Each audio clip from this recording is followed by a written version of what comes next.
Jonathan Nez is a Democratic candidate in Arizona's 2nd Congressional District. He's running against the Republican incumbent, Eli Crane. We scheduled a debate between the candidates tonight, but Congressman Crane did not respond to our invitation. And so, earlier today, we spoke with Jonathan Nez. Welcome to Arizona Horizon. It's good to have you here. Thank you so much for joining us. Again, we wanted a debate. We don't have a debate, but we're going to get to talk to you a little bit. And I'm going to start by asking, this congressional district is heavily Republican. I think there's a 30,000 voter advantage as far as registered voters on the Republican side. You're a Democrat. Why are you running? Well, thanks, Ted, first of all, for having me on the show. And yate, or greetings, as we say.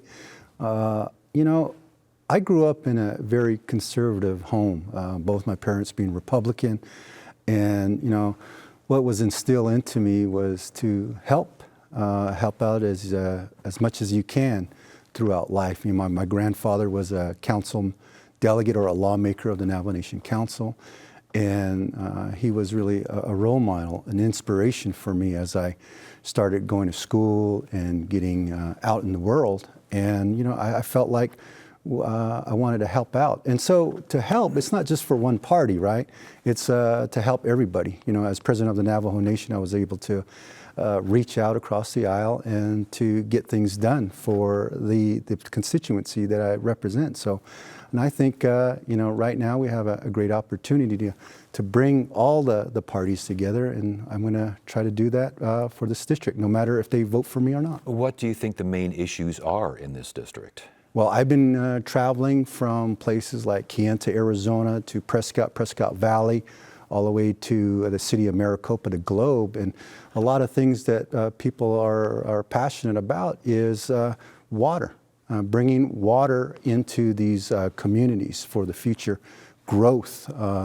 And I've had a history of helping out with water rights, bringing our fair share of water. And for Arizona, in the district and for the entire state of Arizona, we need to get our fair share of water from the Colorado River and save our precious groundwater. Yeah, and water obviously a major issue all over Arizona. Your opponent, though, seems to be emphasizing things like low taxes, less regulation, pro-growth policies. Is that not what people in your district want to see, and perhaps want to see even more than water issues? Right. Some people are struggling in our district.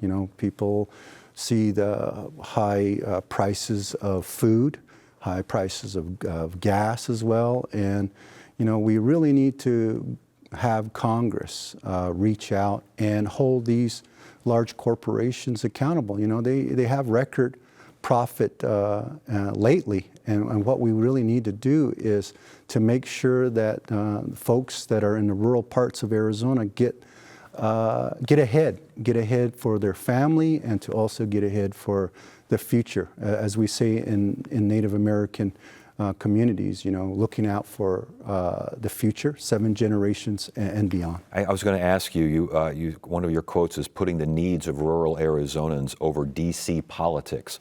What does that mean? Well, again, as I travel throughout the district, people are wanting to be heard. I think all across the country there's such a big division, between Republicans and Democrats, and there's so much divide. But what we really need is to come together and work together. I remember a time when Congress worked together, bipartisan, and I have a history of reaching across the aisle. As a Navajo County Board of Supervisor, I was able to reach across the aisle and get things done for the people, the voters in the district. And I remember my opponent's primary challenger, Jack Smith, being a Yavapai County Board of Supervisor. We worked together during the same time I was a Board of Supervisor to get things done for the people in our district. And that's what I'm going to do, and I'm going to continue to do that. And I've done that being the president of the Navajo Nation, having a vice president that was a Republican. Yes, indeed. But you were president of the Navajo Nation, but you lost your re-election. Right. As what happened there? Why do you think you lost? Well, look at what the entire country was going through at that time. I put some very strict protocols in place during the time of the pandemic. And there was a great divide Of course, you know, my opponent then got so many endorsements from all across the Navajo Nation. And I kept my campaign grassroots. And today, you know, there's a little change of heart. I think they miss us, but they're excited about the opportunity to have the first Native American to be in Washington, D.C., because Washington, D.C. has yet to hear a voice like mine. Indeed, but back to COVID, your opponent is anti-mask mandates, certainly anti-COVID vaccine mandates. This seems to be running against what you were involved with there on the Nation. Yes. How do you square that? I mean, obviously you see the things differently. How do you represent voters in that district who might be thinking he's got the right idea? Well, you know, it's about listening to folks that are experts in the field. When I was the president, I listened to the healthcare experts and the scientists, and we were able to save lives. Bottom line, it wasn't about getting reelected. It was about saving lives. And that's what I'm going to be focused on, is making sure the needs are addressed for the people that vote for me and those that don't vote for me. You mentioned being back there in Washington and blazing trails there. Uranium mining. Right. That is a big issue. Your thoughts on the ban on uranium mining, the national monument the Biden administration set up there, your opponent very much against that sort of thing. How do you respond? Well, I mean, I invite my opponent to come to the Navajo Nation, and in fact, up in northern Arizona. There is many of our citizens up there that have cancers because of the over 500 uranium mines that are still open on the Navajo Nation in the tribal communities. And we need to hold the federal government accountable to clean up those uranium mines. And what I see now, too, is that with this movement that's happening throughout the country to bring more cancer treatment resources into the community. And when I was the president, we were able to bring the first cancer treatment facility onto any tribal government. Believe it or not, Ted, out of the 500 plus tribes throughout the country, there was not one cancer treatment facility until recently, and it's on the Navajo Nation. But back to uranium mining. That said, and that's a lot that was said right there, right. But that said, your opponent says that uranium mining and uranium, it's crucial and it's critical to national security. Right. Has he got a point? Well, look at it this way. We need to take better care of Mother Earth. And, you know, the federal government has a history of coming into federal lands and taking advantage of the natural resources and not cleaning up after themselves. I understand that, yeah, we need to protect our country and to make sure that we continue to move forward in a free society.